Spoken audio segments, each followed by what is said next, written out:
Senator Husted. Thank you, Madam Chairman. Appreciate you, Commissioners and Chairman, for being here today. The question of safety and speed is at the center of much of the conversation today. I come at this from someone who represents a manufacturing state, Ohio. If you look at our energy demands as we, as a nation, look to do more made in America, more manufacturing, we're going to require more electricity. You have more battery demand, electricity through cars, and certainly with AI. We're the 5th largest AI state in the country, and we're continuing to see demand grow for electricity. And we're not a state where solar or wind can even come close to meeting that increased demand, particularly with the reliability issues of needing power 24/7, 365 to run these facilities. And nuclear is the only zero carbon solution that's out there, which I think is a uniting element of a lot of the conversation. So there were questions raised earlier today about safety, that there perhaps are an inadequate number of professionals at the commission to meet current safety demands. And Mr. Chairman, I'm going to give you an opportunity to clear that up, that, you know, do we have the adequate professional staff necessary to provide for the safety of the nuclear industry in this country? Oh my gosh, yes. Safety's not an issue. Safety's our North Star. It's our strike zone over home plate. We're not taking our eyes off of that. Our staff, that's what they focus on. We're not going to approve anything that is not safe, regardless of speed. That's why early engagement is so critical, so that we can understand if it's a new and novel technology, what are the gaps that we have, and where does that information going to be filled from. But we have the expertise on our staff now to do what needs to be done, and safety is not going to be compromised in any way. I can assure you that. And it is, as you look to the future, I know you're going to continue to try to modernize, that you have issues with people retiring, people in demand from the private sector, all of the things which we've discussed, and you're gonna modernize and improve.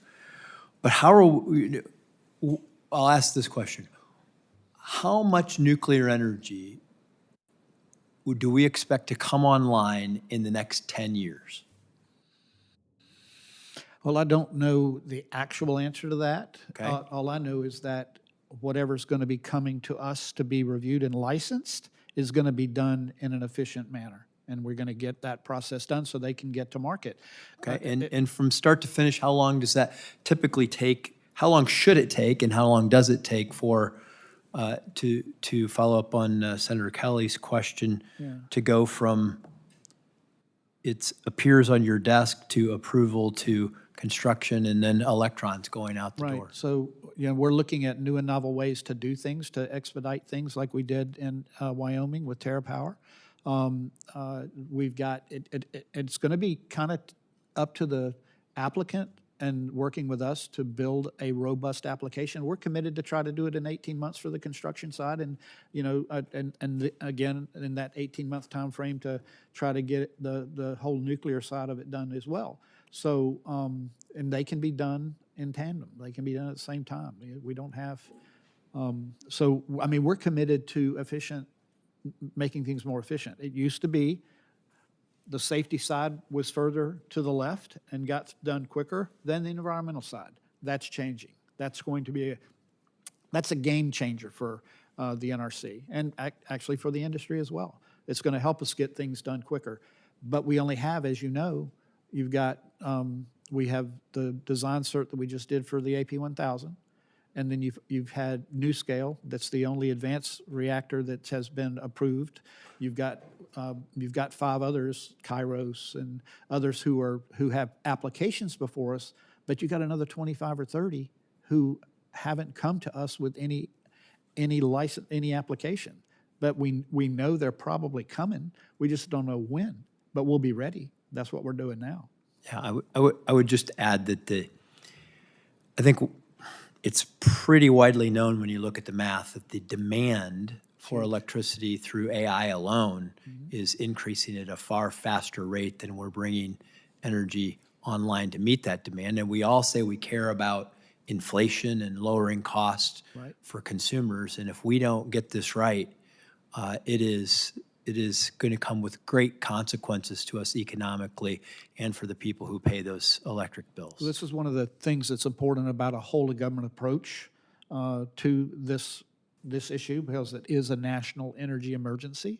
And that's what we're trying to do, working with DOE and DOD at Idaho with the microreactor program. And we would, if it's needed in other areas, then, if the Congress pushes it and DOE wants to do it, we're going to be a partner and get that done as well. Great. Thank you, Madam Chair. Senator